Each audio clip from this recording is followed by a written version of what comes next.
Hey, welcome to Barbershop Clips. This is a channel where you get to see really cool moments from the barbershop. I know the episodes are really long, but you can come here and enjoy really cool moments in short time as well. I hope you enjoy. I mean, the kids today, they just struggle to take failures. So they just, so that's the other. Do you think you're putting people in lesser positions of where they have a propensity to fail? Like pushing people in the deep end of the pool was something that, again, like I said, the baptism to fire, by fire was just allowing them to fail. But do you think parents and society is protecting people from failure? Yeah, I think it is going all top down. One is, I think they're being put in the deep side of the pool, but the expectation is such. There's some level of mental relativeness which exists in this thing, that, oh, you have to just excel everywhere.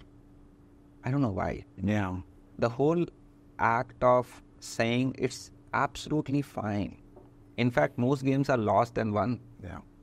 Is somewhere being missed out in a big way. And I think it's more to do with this rather irrational, innate desire from parents or the well-wishers to see you as a winner always.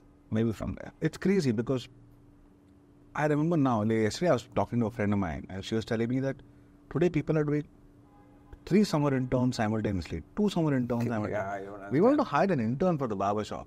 Yeah. No? We want to hire an intern for the barbershop. There are 900 applicants. 900 applicants? Yeah. The guy we chose, he's a 20-year-old kid who's written 30 research papers. Oh man. So I was like, okay, I really need to see these research papers because I refuse to believe a 20-year-old can And he has written it. He's written them. Oh man. Maybe he's written them, but I want to see. And then I speak to young kids. I was at Masters Union, the founder Pratham is a dear friend. And undergrad kids who are, getting into college, 18, 19 or 21-year-old who getting into MBA or whatever. And you talk to them and they're like, I'm on my 3rd startup. Oh, really? That's so fucking impressive. Third startup, and now I'm pivoting to something. And first startup was this, second. And then you go a little deeper and you suddenly realize that the width of experience and the access to language and all of that is very, very high. But the depth of those experiences is very limited. Yeah. Of course, because you're 19 years old, you can't really have any. But I cannot imagine the pressure on a 19-year-old because all his 19-year-old friends are also on their 3rd startup. So and also it's a world which is very content driven.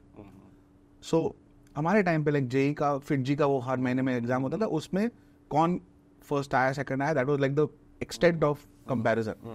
Today the extent of comparison is people are building content, people on LinkedIn, people on social media, people who are starting 3 startups, all at 18, 19. So you're right, there's a pressure to excel or emulate your parents who are successful.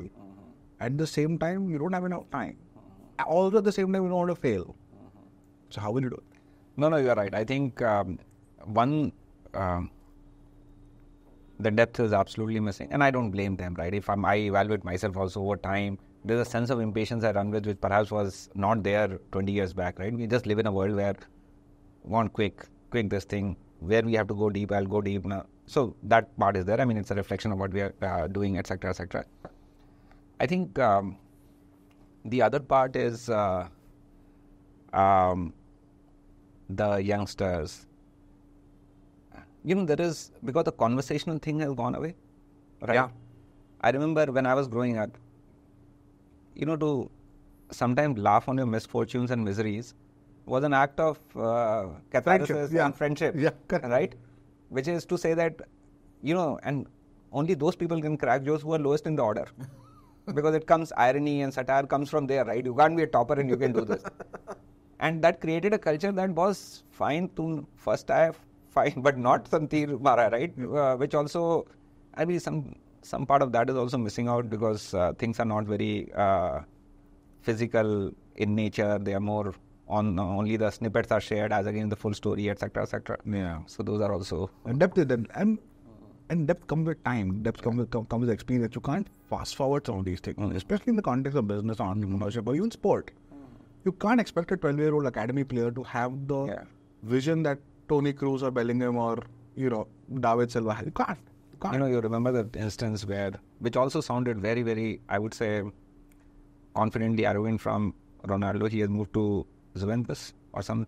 Yeah, he had moved to Juventus and now to Al Nassr. So Juventus he has moved to. And they have lost like 2-0 to Atletico. I remember that. And he gets out of the stadium and there's a lot of footing and he gives this thing some 5. 1-5. 1-5. And he's basically trying to say, because it is me who has won Champions League 5 times. Your club has won it 0 times. You have won it 0 times. And this is immediately after losing 2-0. Yeah. Any football pundit would have said, this arrogance is completely misplaced and not this thing, etc., etc. But something to be said about experience and depth you talked about. That guy comes back. 3-2, right? Oh, man. Patrick, what a game. Talk about coming back. What a game, right? And then you said, oh, man. Of course, Ronaldo has got it many times right with his arrogant, not so arrogant, call it confident and almost... I think he just manifests it. He manifests it. I think he manifests it. Yeah. Sometimes it can be a source of positive energy for him.